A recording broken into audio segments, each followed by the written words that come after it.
আমি এখন দাঁড়িয়ে আছি কুয়াকাটার সমুদ্র পাড়ে।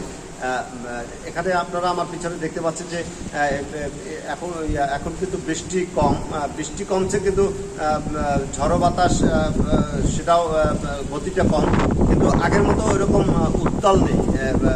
সাগরও মোটামুটি উত্তাল। তো আমি জানিয়ে রাখতে চাই যে এই রোমালের যে আঘাত, এই ঘূর্ণিঝড়ের আঘাতে পটুয়াখালীতে পর্যন্ত 3 জন মারা গেছে, এবং 2 জন হলো ঘরচাপায় মারা গেছে, আর একজন হলো তিনি সাগরের ঢেউয়ের দৌড়ে ভেসে গেছিলেন, লাশ উদ্ধার হয়েছে। এই পর্যন্ত 3 জন মারা গেছে, একজন দুমকি, একজন বাউফলে, আর একজন হলো কুয়াকাটা। তো এক্ষেত্রে আমি জানিয়ে রাখতে চাই যে পটুয়াখালী শহর সহ কিন্তু জেলায় 3 দিন ব্যাপী বিদ্যুৎ বিচ্ছিন্ন, এবং এখানে মোবাইল নেটওয়ার্কের ক্ষেত্রে কিন্তু চরম ভোগান্তির শিকার হচ্ছে মানুষ এখানকার, কারণ নেটওয়ার্ক মোটেই নেই।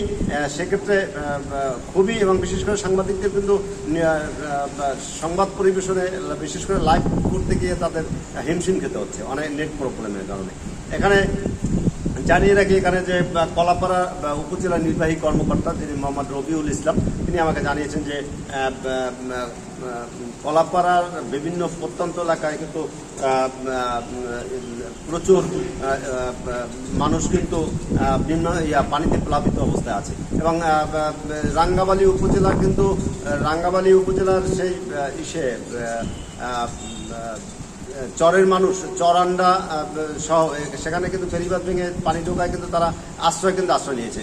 এবং বাউফল থেকে খবর পেয়েছি যে বাউফলের থানা কর্মকর্তা যিনি ওসি, তিনি আমাকে জানিয়েছেন যে বাউফলের চন্দ্রদ্বীপ নামে একটি বিচ্ছিন্ন ইউনিয়ন আছে, সেই ইউনিয়ন মদনপুরা, নাজিরপুর, মমিনপুর, এইসব এলাকার মানুষজন কিন্তু পানিবন্দী হয়ে গেছে। পানিবন্দী হওয়ার কারণে তারা আশ্রয় নিয়েছে।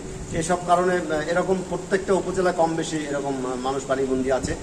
বিশেষ করে পটুয়াখালী পৌর শহরে কিন্তু প্রচুর পানি উঠছে, এবং অব্যাহত বৃষ্টির পানি কিন্তু জমে কিন্তু এখন তারা প্লাবিত হয়েছে।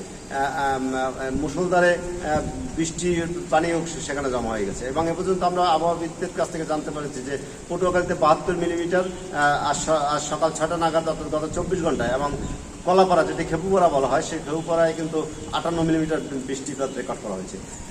এবং 10 নম্বর সংকেত নামিয়ে এখন 3 নম্বর সংকেত বায়না বন্দরকে দেখানো হয়েছে, এবং সেই যে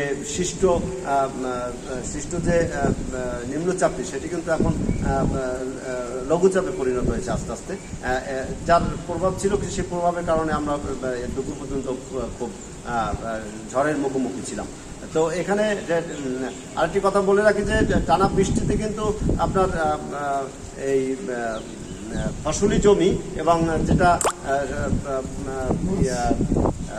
ফসলি জমি কিন্তু তলিয়ে গেছে, এবং এই মাছের ঘের তলিয়ে গেছে, এবং সংশ্লিষ্ট কর্মকর্তাদের সাথে কথা হয়েছে, তারা কিন্তু এখন পর্যন্ত ক্ষয়ক্ষতি নিরূপণ করতে পারেনি। নিরূপণ তারা করবেন, তারা এখন এই ঝড় যেহেতু একটা পর্যায়ে এসেছে, এখন তারা হয়তোবা মাঠে জরিপ চালিয়ে তারা ক্ষয়ক্ষতি নিরূপণ করবে, এমনটাই জেলা প্রশাসন থেকে আমাকে জানানো হয়েছে।